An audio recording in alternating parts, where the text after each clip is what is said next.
ከአርሰናል ጋር ስሙ የተያዘው የ24 ዓመቱ ግሪካዊውን በስፋት ለመመልከት እንሞክራለን። ይህ ተጫዋች ከሞላ ጎደል ወደ አርሰናል የመምጣቱ ጉዳይ አይቀር ይመስላል ክርስቶስ ዞሊስ።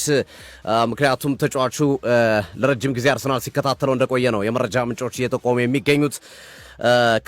ክርስቶስ ዞሊስ እንግዲህ ይህ ተጫዋች ምናልባት ከሁለት ሳምንታት ከአንድ ሳምንት በፊት ማን እንደሆነ ምን እንደሆነ ብዙዎቻችን መረጃ ያለን አይመስለኝም።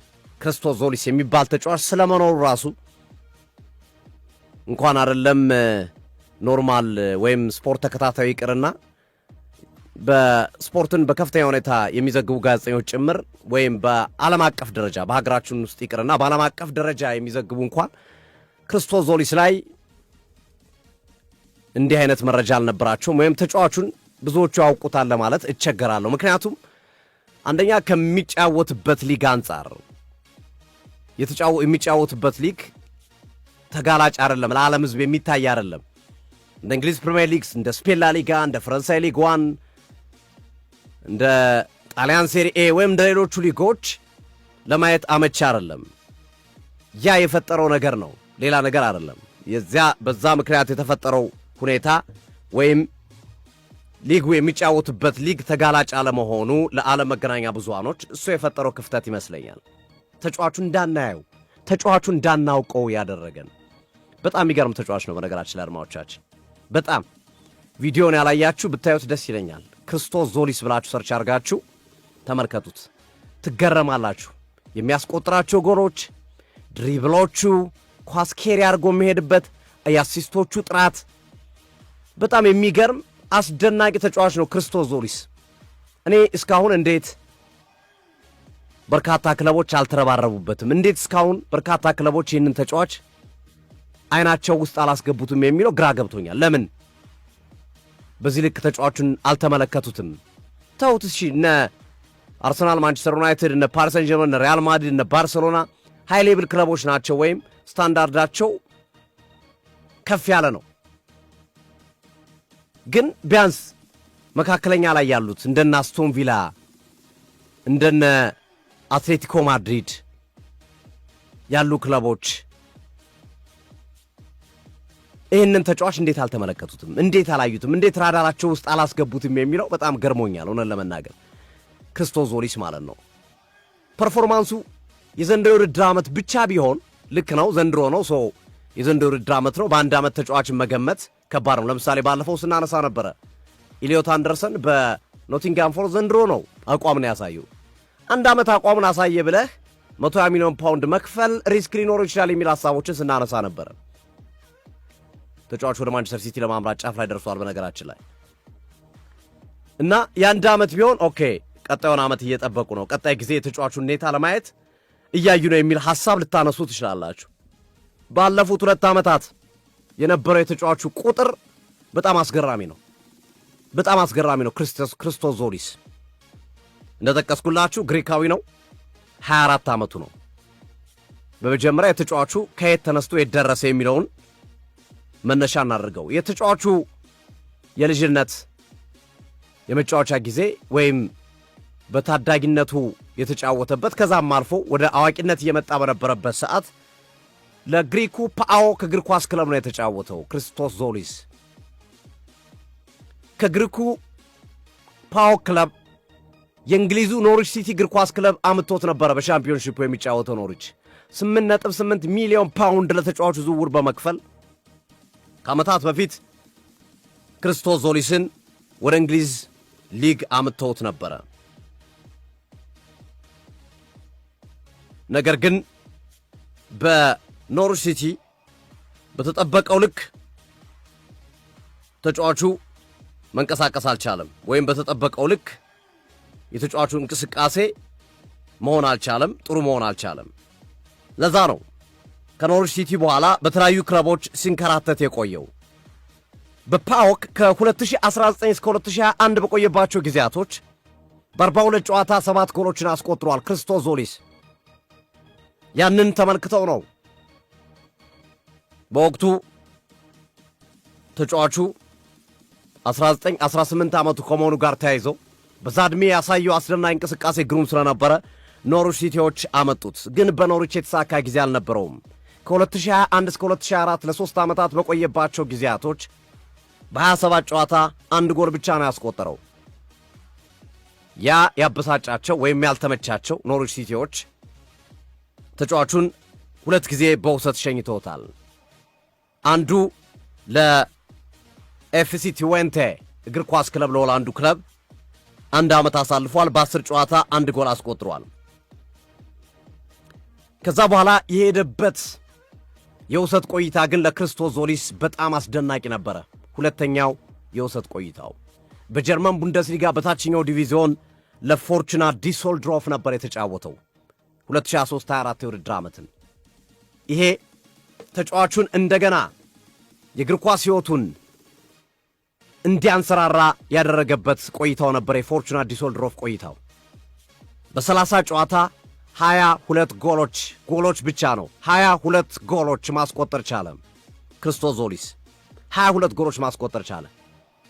ከ20 በላይ አሲስቶች ነበሩት በወቅቱ።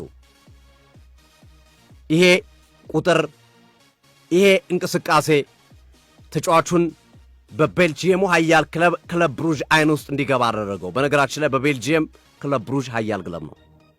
የአውሮፓ ላይሆን ይችላል፣ ለቤልጂየም ግን ትልቅ ክለብ ነው ክለብ ብሩዥ። ክለብ ብሩዥም አይን ውስጥ መግባቱን ተከትሎ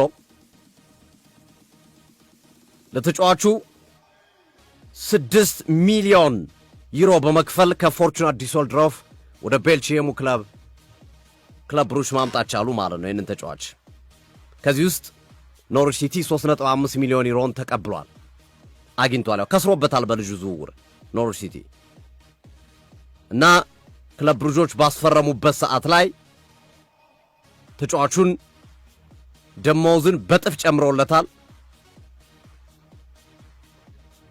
ነገር ግን ሪሊዝ ክሎዝ አልነበረውም ወይም የመልቀቂያ ዋጋ አልነበረውም። ባለፉት 2 ዓመታት አሁንም የመልቀቂያ ዋጋ የለውም። በነገራችን ላይ ሪሊዝ ክሎዝ የለውም።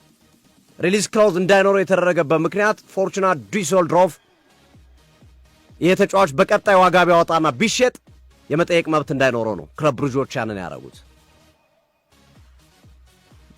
ከ2024 እስከ 2026 ባለፉት 2 ዓመታት በቆየባቸው ጊዜያቶች በክለብ ብሩዥ በሊጉ ብቻ በ109 ጨዋታ 32 ጎል 44 አሲስት። ይሄ የነ ሊዮኔል ሜሲ የነ ክሊያን ምባፔ የነ ክርስቲያኖ ሮናልዶ ቁጥር ነው። በነገራችን ላይ እንደዚህ አይነት ቁጥር በጣም አስገራሚ ቁጥር ነው። በጣም አስገራሚ ቁጥር ነው። በ109 ጨዋታ 44 አሲስት 32 ጎል፣ ያ ማለት 76 ጎሎች ላይ ተሳትፏል በድምሩ በ109 ጨዋታ። ቀላል ሊግ አይደለም የቤልጂየም ሊግ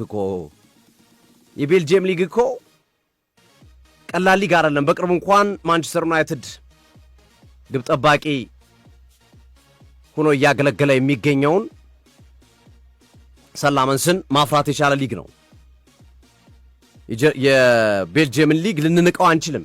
ከቤልጂየም ሊግ ተነስተው ዓለምን የተቆጣጠሩ ታላላቅ ተጫዋቾች አሉ። ኬቨን ድብሩነ፣ ቪንሰንት ኮምፓኒ፣ ቶቢ አልደርዌልድ፣ ስንቱን እንጥራው፣ ቲቦ ኮርቷ፣ ብዙዎቹ ከቤልጂየም ሊግ ተነስተው ዓለምን መቆጣጠር የቻሉ ናቸው። ግን በቤልጂየም ሊግ እንደዚህ ተጫዋች የደመቀ በ2 ዓመታት ያሉ ቁጥሮች እንደዚህ ተጫዋች ከፍ ያለ አልተመለከትንም። ኢዲን ሃዛርድን እንኳን በዚህ ልክ በቤልጂየም ሊግ ደምቆ አልተመለከትነውም። ቁጥሮቹን ወደ ኋላ ዞር ብላችሁ መመልከት ትችላላችሁ። የዚህ ተጫዋች በጣም አስገራሚ ነው። ቤልጂየማዊ አይደለም በነገራችን ላይ ግሪካዊ ነው። ግን በቤልጂየም ያለፉት 2 ዓመታት የክለብ ብሩዥ ቆይታው ግን ቁጥሮቹ ያስደነግጣሉ። ዘንድሮ እንመልከተው። ክርስቶስ ዞሊስ 22 ጎል 29 አሲስት በዘንድሮ ዓመት ብቻ ማለት ነው። በዛ ላይ ኮንሲስተንስ ወጥነት ያለው ጉዳት የማያስተናግድ በጣም ጥራት ያለው ተጫዋች ነው። በሊጉ ብቻ በ36 ጨዋታ 17 ጎልና 23 አሲስት፣ በሻምፒዮንስ ሊጉ በ9 ጨዋታ 2 ጎልና 1 አሲስት፣ በቤልጂየም ሱፐር ካፕ አንድ ጨዋታ አድርጓል። አንድ አሲስትና አንድ ጎል አድርጓል በዚህ ጨዋታ ላይ ከ2004 ጀምሮ በ74 ጨዋታ በድምሩ 33 ጎሎችን መረብ ላይ ማሳረፍ የቻለ ተጫዋች ነው። ይሄ ተጫዋች ከዚህ ቀደም ቶቢ አልደርዌልድ፣ ቪሰንት ኮምፓኒ በቤልጂየም ሊግ የተቀናጆትን ትልቁን ሽልማት በዘንድሮው የውድድር ዓመት በእጁ አስገብቷል። ጁፒለር ፕሮ ሊግ የዓመቱ ምርጥ ተጫዋች በመባል ተሰይሟል። በእነሱ ጁፒለር ፕሮ ሊግ ፕሌየር ኦፍ ዘ ሲዝን የሚለውን ሽልማት ማለት ነው። የዚህ ተጫዋች ብቃት ያመጣው ውጤት ነው። ተጫዋቹን ማን አየው? ተጫዋቹን ማን ትኩረት አረገበት? ወደ አርሰናል እንዲመጣ እንዴት ተሰራ? የሚሉት ነጥቦች ደግሞ ቀጥለን በተወሰነ መንገድ ማንሳት ይኖርብናል። ይህንን ተጫዋች በመመልመል ረገድ ትልቁን ሥራ የሰሩት ማውሪዚዮ ሚሼሊ ይባላሉ። ማውሪዚዮ ሚሼሊ ከዚህ ቀደም በናፖሊ የናፖሊ እግር ኳስ ክለብ መልማይ ሆነው ቺፍ ስካውት ያው የስካውቶች የመልማዮች አለቃ ሆነው የሰሩ ናቸው። በናፖሊ ቆይታቸው ትልቅ ተጫዋቾችን አምጥተዋል። አሁን በባየር ሙኒክ የሚጫወተው ኪም ሚንጃይ፣ በናፖሊ እግር ኳስ ታሪክ ውስጥ ትልቅ ስም ያለው ማሪክ ሃምሲክን ከምንም አንስተው ነው ታላቅ ያደረጉት። ሴኔጋላዊውን ተከላካይ ካሊዱ ኩሉይባሊን፣ እነዚህን ተጫዋቾች ያመጧቸው ማውሪዚዮ ሚሼሊ ናቸው። በዚህ ብቻ ያበቃም። አሁን ዓለም ላይ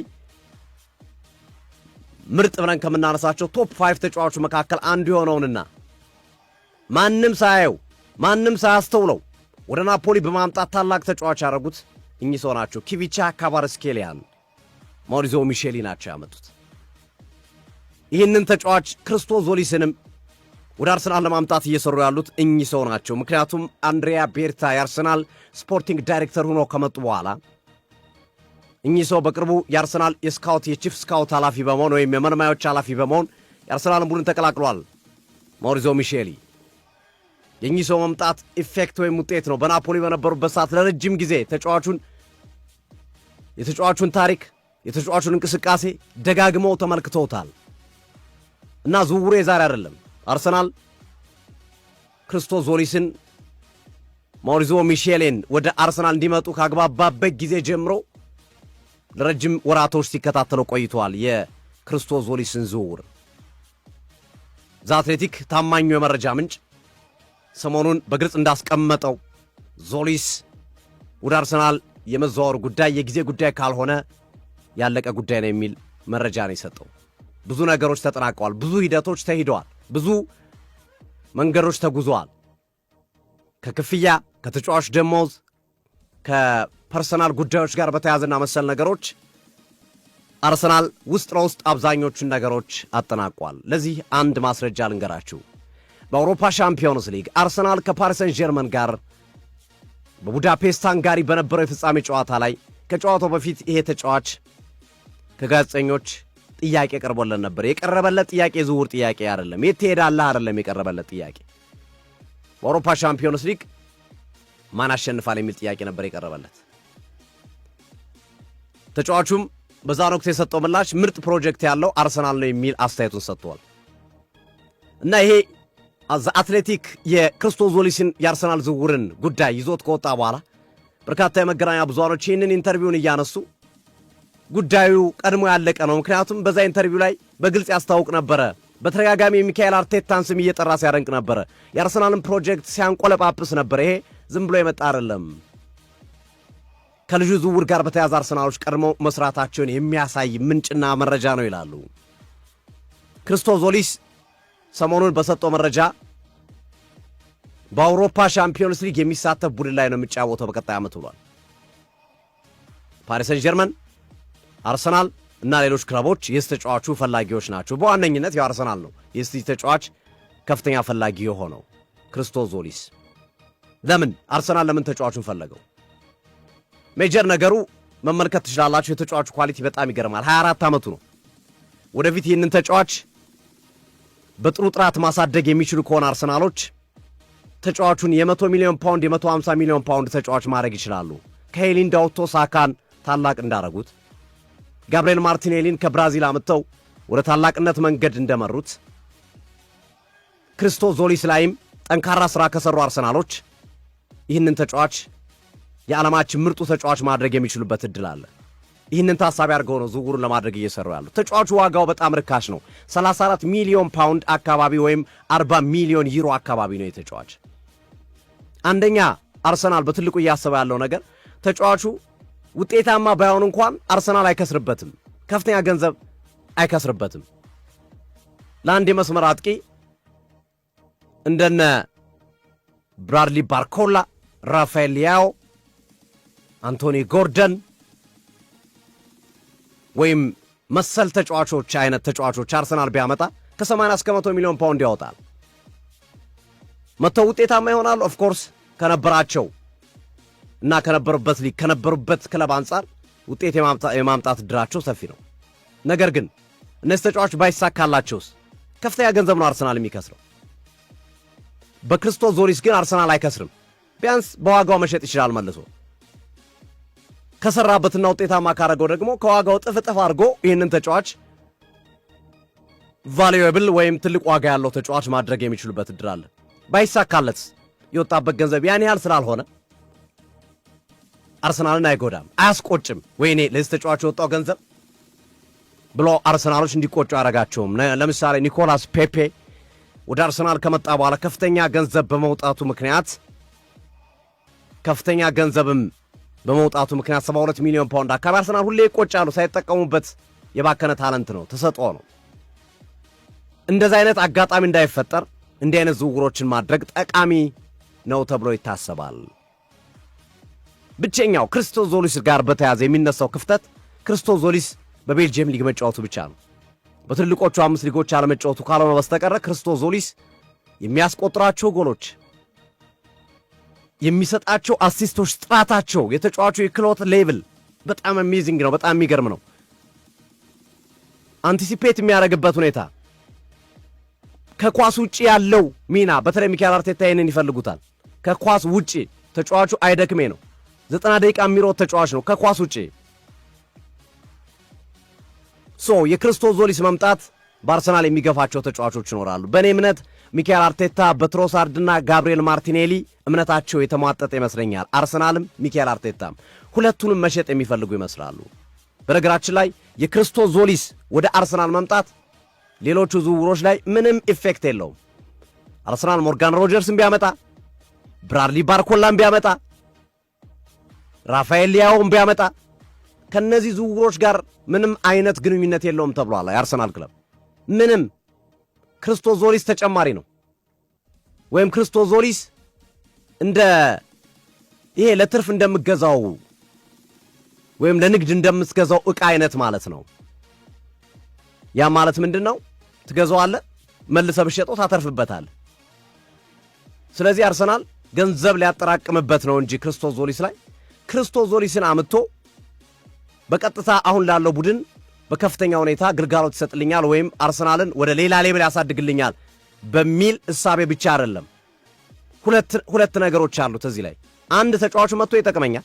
ሁለተኛ ተጫዋቹ በ30 እና በ35 ሚሊዮን ዩሮ ሚሊዮን ፓውንድ ባመጣው ቀጣይ እጥፍ አድርጌ መሸጥ ስለምችል ተጫዋቹ ላይ የሚያወጡት ገንዘብ አርሰናሎች የሚያተርፉበት እንጂ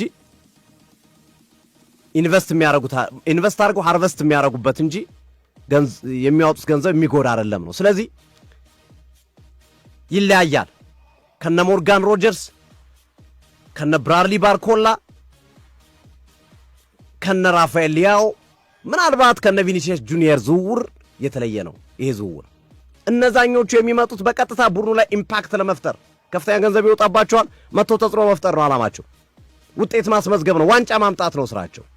የክርስቶስ ዞሊስ ግን ከዚህ ሂሳቤ ለየት ያለ ነው። ክርስቶስ ዞሊስ ወደ አርሰናል የሚመጣው ብቃቱን አሳይቶ ውጤት ለማምጣት ብቻ ሳይሆን ቀጣይ ለአርሰናል ከፍተኛ ገንዘብ የሚያስገኝ ለአርሰናል ቫልዩብል የሆነ ተጫዋች እንዲሆን ከመፈለግ አንጻር የሚመጣ ተጫዋች። ስለዚህ እሳቤው የተለያየ ነው። እሳቤውም የተለያየ ስለሆነ አርሰናል በክረምቱ ያሰባቸውን ዝውውሮች አይነካም። የክርስቶስ ዞሊስ መምጣት በአርሰናል ቤት ውስጥ አይነካም።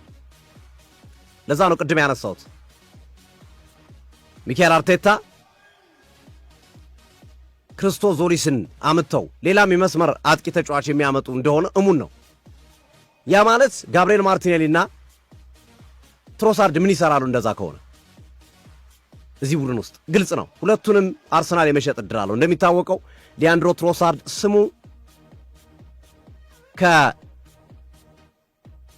ከቤሲክታሽ ጋር እየተያዘ ነው። ቤሲክታሽ 20 ሚሊዮን ፓውንድ አካባቢ አቅርቧል። አርሰናል ኦልሞስት በገዛበት ገንዘብ ይህንን ተጫዋች ተጠቅሞ ሊሸጠው ነው።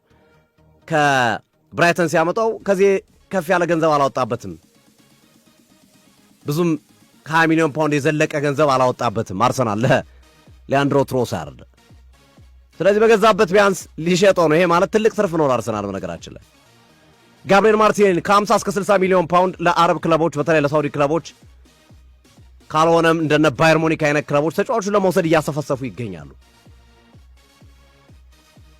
ተመልከቱ፣ ጋብሪኤል ማርቲኔሊ አርሰናል 4 ሚሊዮን ፓውንድ አካባቢ ብቻ ነው ያወጣበት ከብራዚል ሲያመጡት። ምን ያህል ትርፍ አትርፎ ሊሸጡ እንደሚችሉ ማሰብ ነው። ስለዚህ እነዚህን ተጫዋቾች አልፈለጓቸውም። ግልጽ ነው አርሰናል። እነዚህ ተጫዋቾች ይገፋሉ። ክርስቶስ ዞሊስ ከመጣ ቢያንስ ከትሮሳርድና ከማርቲኔሊ አንዱን ይገፋል። ሁለቱን አስቀምጠ እንደገና ዞሊስን አጨምርም።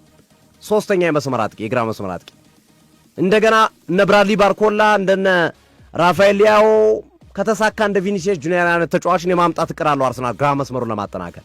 ሞርጋን ሮጀርስ አለ በዛ ቦታ ላይ መጫወት የሚችል ኢብሪች ኢዚ ያለ ግራ መስመር ላይ መጫወት የሚችል ተመልከቱት። እና የማርቲኔሊና የትሮሳርድ ጉዳይ ለኔ ከዚህ ዓመት የዘለለ ቆይታ በአርሰናል የሚኖራቸው አይመስለኝም። ይሄ ምልክት የሚያሳየው ከዛ ጋር ተያይዞ ስለሆነ ማለት ነው። ስለዚህ የክርስቶስ ዞሊስ የአርሰናል ዝውውር በጣም በትልቁ መነጋገሪያ የሆነ ሳይገመት ሳይታሰብ የአርሰናል መልማዮችን ብቃት ያሳየ ግሩም ዝውውር ሊሆን ይችላል ተብሎ ይጠበቃል። ብቸኛው ነገር እኔ ክርስቶስ ዞሊስ ዝውውሩ ሳያልቅ ለመገናኛ ብዙሃን መረጃዎቹ መውጣታቸው ሊያሰጋ ይችላል። ምክንያቱም አሁን ብዙ እይታዎች ክርስቶስ ዞሊስ እያገኘ ነው የሚገኘው ከበርካቶች። አርሰናል ተጫዋቹን ይፈልገዋል ከተባለ ወዲህ፣ አርሰናል ከተጫዋቹ ጋር ንግግር ውስጥ ነው ከተባለ ወዲህ በርካታ ክለቦች የዚህ ተጫዋች ላይ ናቸውን አሳርፈዋል። ያ ደግሞ ዋጋውን ሊያነረው ይችላል። ያ ደግሞ የሐሳብ ለውጥ እንዲመጣም ሊያደርግ ይችላል በራሱ በክርስቶስ ዞሊስ ላይ። በእርግጥ የአርሰናል አይነት ፕሮጀክት ክርስቶስ ዞሊስ ራሱ አያገኝም። እዚህ ላይ አንድ ነገር መረዳት አለባችሁ። ዝውውሩን የሚመራው በበርካታ ሂደቶች ክለቦች ናቸው ኮንትራት ያላቸውን ተጫዋቾች ዝውውር የሚመሩት። ለምሳሌ በኋላ ላይ እናነሳዋለን። ቀላል ምሳሌ ክኮያ ወደ ማድሪድ ሲሄድ ቼልሲ ነው ዝውውርን የመራው። ተጫዋቹ ብቻ ማድሪድን እፈልጋለሁ ይላል። ቼልሲ በገንዘብ በምን የሚደራደረው ቼልሲ ነው፣ ይጨርሳል። የክርስቶስ ዞሊስ ሲናሪዮ ግን ትንሽ ለየት ያለ ይመስለኛል። ሪሊዝ ክሎዝ የለውም። የመውጫ ዋጋ አልተለጠፈበትም። ከፎርቹና ዲሶልድሮፍ ሲያመጡት ፎርቹና ዲሶልድሮፎች ከሽያጭ ገንዘብ እንዳይቀበሏቸው ሲሉ ከቀጣይ ሽያጭ ተጫዋቹ ላይ ሪሊዝ ክሎዝ አላስቀመጡም። ስለዚህ አሁን ማን ነው የዝውውሩ ዓላማና የዝውውሩ ዓላማ ፈጻሚ? ከክለቡ ይልቅ የክርስቶስ ዞሊስ ድምፅ ከፍ ብሎ ይሰማል። ምክንያቱም ነገ ከነገ ወዲያ ኮንትራቴን ጨርሼ በነፃ ሄዳለሁ ቢላቸው ለእነሱ ክስረት ነው። ሪሊዝ ክሎዝ የላቸውም። ስለዚህ ተጫዋቹ የሚላቸውን ነገር ነው የሚሰሙት። ክለብ ብሮጆች በስምምነት በፍቅር ነው መጨረስ ያለባቸው። ፓወሩን ሞኖርለስ ክለብ ብሩዥ አጥቷል። ፓወሩ በክርስቶስ ዞሊስና በወኪሉ ቁጥጥር ስር ላይ ያለው ኃይሉ፣ የዝውውር ኃይሉ። ምክንያቱም ሪሊዝ ክሎዝ ስላልተቀመጠለት ተጫዋቹ ላይ ማለት ነው። ስለዚህ ተጫዋቹ ደግሞ በግልጽ ተናግሯል። ትልቅ ፕሮጀክት ወይም ትልቅ ወደሚያስብ ቡድን ነው መሄድ የምፈልገው፣ ቅድሚያ የምሰጠው እንግሊዝ ፕሪሚየር ሊግ ክለብ ነው ብሏል። እንደጠቀስኩላችሁ ከሻምፒዮንስ ሊግ ጨዋታ በፊት ስለ አርሰናል ያለውን አድናቆት፣ ስለ ሚካኤል አርቴታ ያለውን አድናቆት ሲገልጽ በርካቶች ተናግረዋል። እና የዚህ ተጫዋች ሂደት በጣም አስገራሚ ነው፣ በጣም ግሩም ነው። በነገራችን ላይ ተጫዋቹ በእንግሊዝ በአውሮፓ ስታንዳርድ መጥቶ ውጤታማ ይሆናል አይሆንም የምናየው ነው የሚሆን። እሱ ነው ደጋግሜ አንስቼዋለሁ። የተጫዋቹ ብቸኛው ችግር በትልልቅ ቡድኖች ወይም ትልልቅ ሊግ ላይ አለመጫወቱ ነው። ከዛ ውጭ ግን የሚያስቆጥራቸውን ጎሎች ተመልከቷቸው፣ የሚሰጣቸውን አሲስቶችን እያቸው። ኳሊቲው በጣም በጣም ጥራት ያለው ነው። የቤልጂየም ሊግንም መናቅ የለብንም። ኢዲን ሃዛርድ፣ ኬቨን ደ ብሩነ፣ እነ ቪሴን ኮምፓኒ፣ አልደርዌልድ፣ ቲቦ ኮርቶዋ ቤልጂየማዊ ናቸው፣ ሌላ አይደሉም። ከቤልጂየም የመጡ ተጫዋቾች ናቸው ኢደን ሃዛርድን ጨምሮ። ስለዚህ የቤልጂየም እግር ኳስ አብዮት፣ የቤልጂየም እግር ኳስ እንቅስቃሴ የሚናቅ አይደለም። ክለብ ብሩዥ እንዴ በአውሮፓ ሻምፒዮንስ ሊግ እኮ አምናም ዘንድሮም ትልልቆቹን ክለቦች እኮ ፈትኗል እኮ ክለብ ብሩዥ። በዛ እንቅስቃሴ ውስጥ የዞሊስ ሚና አሪፍ ነበረ። ከሲቲ ጋር የነበረውን ጨዋታ የዘንድሮ ውድድር ዓመት ሲቲና ክለብ ብሩዥ ያደረጉትን ጨዋታ ተመልከቱት። የክሪስቶስ ዞሊስን እንቅስቃሴ ብቻ ዩቲዩብ ላይ ክርስቶስ ዞሊስ ቨርሰስ ማንቸስተር ሲቲ ብላችሁ ብታዩት ትረዳላችሁ የልጁን ኳሊቲ። የሚናቅ አይደለም። በቤልጂየም ሊግ ስለተጫወተ ብለን የምናነሳው ቁጥሮቹ አስደንጋጭ ናቸው፣ በጣም አስደንጋጭ ናቸው። 22 ጎል 29 አሲስት በአንድ ዓመት 51 ጎሎች ላይ እኮ ነው የተጫዋች የተሳተፈው። 51 ጎሎች ላይ 22 ጎል 29 አሲስት። ለዛውም ጎሎቹ ጥራታቸው፣ አሲስቶቹ ጥራታቸው ስንመለከት በጣም የተለየ ነው።